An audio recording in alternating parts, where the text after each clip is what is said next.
मृत्यु के देवता और दूत, जीवन बदलने वाली कहानी। यह सुनने के बाद आप चिंता करना छोड़ दोगे। एक बार मृत्यु के देवता ने अपने एक दूत को पृथ्वी पर भेजा। एक स्त्री मर गई थी, उसकी आत्मा को लाना था। आदेश पाकर देवदूत आया, लेकिन वहां जाकर वह बेहद चिंता में पड़ गया, क्योंकि 3 छोटी छोटी लड़कियां, वो भी जुड़वा, एक अभी भी उसके मर्त शरीर के स्तन से लगी थी। एक चीख रही थी, एक पुकार रही थी, एक रोते रोते सो गई। उसके आंसू उसकी आंखों के पास सूख गए हैं। 3 छोटी जुड़वा बच्चियां बेसुध और स्त्री मर गई है, कोई देखने वाला नहीं। पति पहले मर चुका था, परिवार में और कोई भी नहीं है। इन 3 छोटी बच्चियों का क्या होगा? उस देवदूत को जब ये ख्याल आ गया तो वह बेहद दुखी हुआ, मन से खाली हाथ लौट कर गया और बिना उस स्त्री की आत्मा को लिए ही वह अपने धाम पहुंच गया। उसने जाकर अपने प्रधान देवता से कहा कि मैं नाराज का उस स्त्री की आत्मा को मुझे क्षमा करें, लेकिन आपको वर्तमान स्थिति का पता ही नहीं है। 3 जुड़वा मासूम बच्चियां छोटी छोटी दूध पीती, एक अभी भी मर्त माँ के स्तन से लगी है, एक रोते रोते सो गई और दूसरी अभी चीख पुकार रही है। हृदय मेरा ला न सका।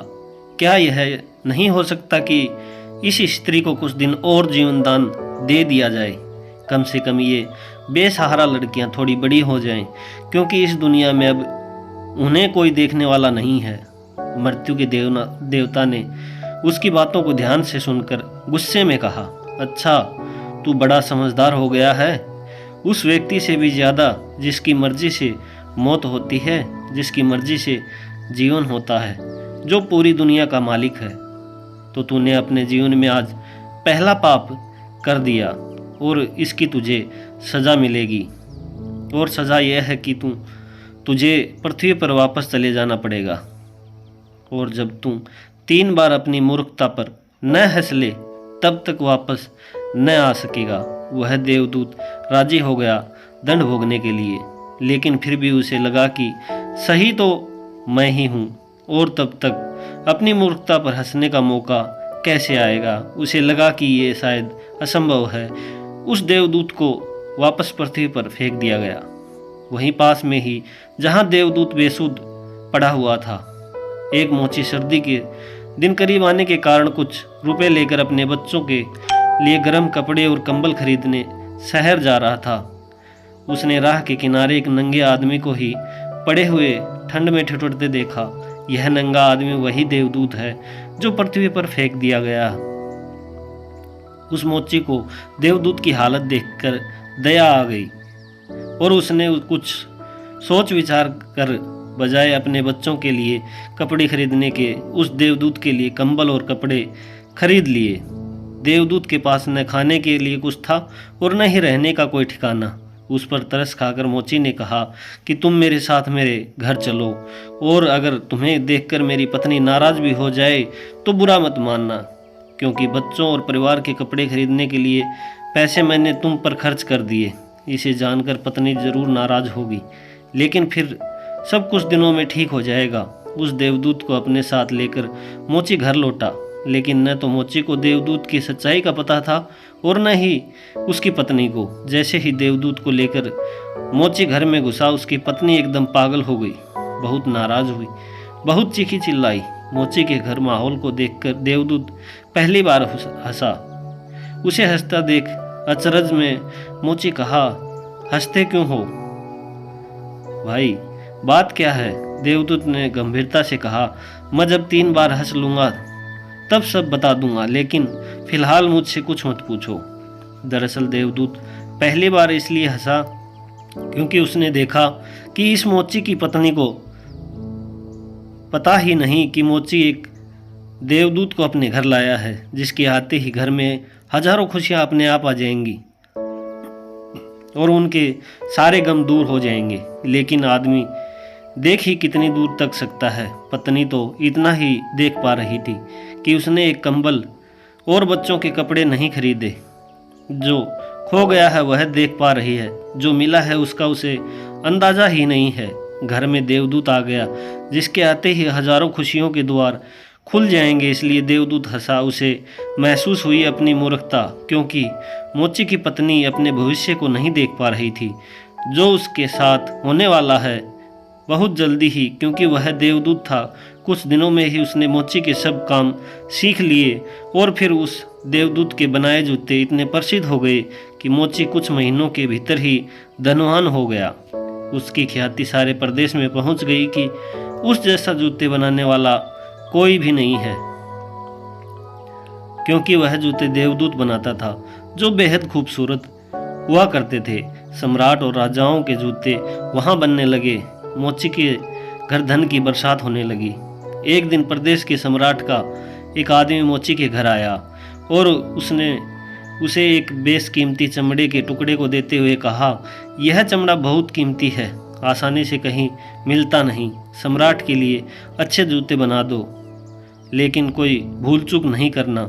जूते ठीक बिल्कुल बेहतरीन बनने हैं, और ध्यान रखना जूते बनाने हैं, चप्पल नहीं। क्योंकि उस दौर में संभवतः जब कोई आदमी मर जाता तब उसे चप्पल पहनना मरघट तक ले जाता था। मोची ने भी सम्राट के आदमी की पूरी बात को समझकर देवदूत से कहा कि चप्पल मत बना देना, जूते बनाने हैं।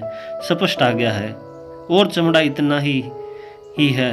अगर गड़बड़ हो गई तो हम मुसीबत में फंसेंगे, सम्राट जिंदा नहीं छोड़ेगा। लेकिन पता नहीं उस देवदूत के दिमाग में क्या आया कि उसने एक चप्पल ही बना दी। बाद में जब मोची ने देखा कि चप्पल बने हैं तो वह क्रोध और आग बबूला हो गया। वह डंडा उठाकर उसको मारने के लिए तैयार हो गया कि तू हमारे फांसी लगवा देगा, और तुझे बार बार समझा कर कहा था कि चप्पल बनानी ही नहीं है, फिर चप्पल किस लिए बन। देवदूत फिर खिलखिलाकर हंसा। उसे देखकर मोची हैरान। तभी वहीं आदमी सम्राट के घर से दोबारा भागता हुआ आया। उसने कहा, जूते मत बनाना, चप्पल ही बनाना, क्योंकि सम्राट की अभी भी मृत्यु हो गई। भविष्य अज्ञात है, सिवाय ऊपर वाले के और किसी को ज्ञात नहीं, और न नश्वर आदमी तो अतीत के आधार पर ही निर्णय लेता है। सम्राट जिंदा था तो जूते चाहिए थे, मर गया तो चप्पल चाहिए। उसके बाद तब वह मोची उस देवदूत के पैर पकड़कर माफ़ी मांगने लगा कि मुझे माफ़ कर दे, मैंने तुझे मारा। देवदूत ने कहा, कोई बात नहीं, मैं अपना दंड भोग रहा हूँ, इसमें तुम्हारी कोई गलती नहीं। लेकिन वह देवदूत आज दोबारा हंसा था। मोची ने फिर पूछा उसके हंसी का कारण। उसने फिर कहा कि जब मैं 3 बार हंस लूँ तब बताऊँगा। दरअसल वो देवदूत दोबारा हंसा, सिर्फ इसलिए कि भविष्य किसी को ज्ञात नहीं। फिर भी लोग अस्मित आशाएं, ईर्ष्या, धरणा, द्वेष रखते हैं। हमसे बिना पूछे हमारी नियति घूम रही है, और हम व्यर्थ ही बीच में शोरगुल मचाते हैं, चिंता करते हैं, परेशान होते हैं। सिर्फ वर्तमान समय ही हमारा है, लेकिन हम भूत और भविष्य के बारे में दिन रात सोचकर बेमतलब ही चिंता में मरे जा रहे हैं। अब उस देवदूत को लगने लगा कि वे बच्चियां, मुझे क्या पता भविष्य उनका क्या होने वाला है। मैं बेमतलब का उनके बीच में आया, क्योंकि होनी तो बहुत पहले ही तय है। कुछ दिनों बाद एक तीसरी घटना घटी कि एक दिन 3 लड़कियां उस मोची के यहाँ पहुंची। उन 3 लड़कियों की शादी हो रही थी, इसलिए वे तीनों अपने जूतों के ऑर्डर देने वहाँ गई थी। एक बूढ़ी महिला भी उनके साथ आई थी, जो बहुत अमीर दिख रही थी। देवदूत उन्हें देखकर पहचान गया कि ये वही 3 लड़कियां हैं जिनको वह उनके मर्द माँ के पास छोड़ आया था, और जिनकी वजह से वह दंड भोग रहा है। वे सब वर्तमान में बहुत स्वस्थ और सुंदर दिख रही थी। उसने जानना चाहा कि क्या हुआ उनके साथ, यह बूढ़ी औरत कौन है। अब बूढ़ी औरत ने सब कुछ बताना शुरू किया। उसने कहा कि ये तीनों बच्चियां मेरी नहीं हैं। इनके जन्म के दौरान भूख और अभाव के कारण माँ के शरीर में दूध नहीं था, और ये 3 बच्चियां जुड़वा, इनकी माँ इन्हें दूध पिलाते पिलाते ही मर गई। जब मैंने इन्हें देखा तो मुझे इन 3 अनाथ बच्चियों पर दया आ गई। मेरे कोई बच्चे नहीं थे, इसलिए मैंने इन तीनों बच्चियों को गोद ले ली। बूढ़ी महिला ने अपनी बात को आगे बढ़ाई और कहा कि अगर भगवान की कृपा से इनकी माँ जिंदा रहती तो शायद ये तीनों बच्चियां गरीबी, भूख और दीनता और दरिद्रता में ही बड़ी होती।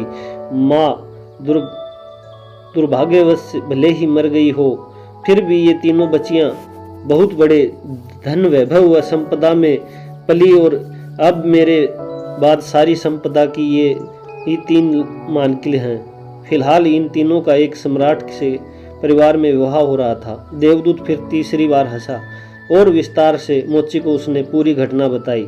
उसने कहा, भूल मेरी थी, नियति बड़ी है और हम उतना ही देख पाते हैं जितनी समझ है। मैं अपनी मूर्खता पर 3 बार हंस लिया हूँ। अब मेरा दंड पूरा हो गया और अब वापस जा रहा हूँ। उसके बाद देवदूत को अपनी गलती का एहसास हुआ और वह वापस अपने धाम लौट गया।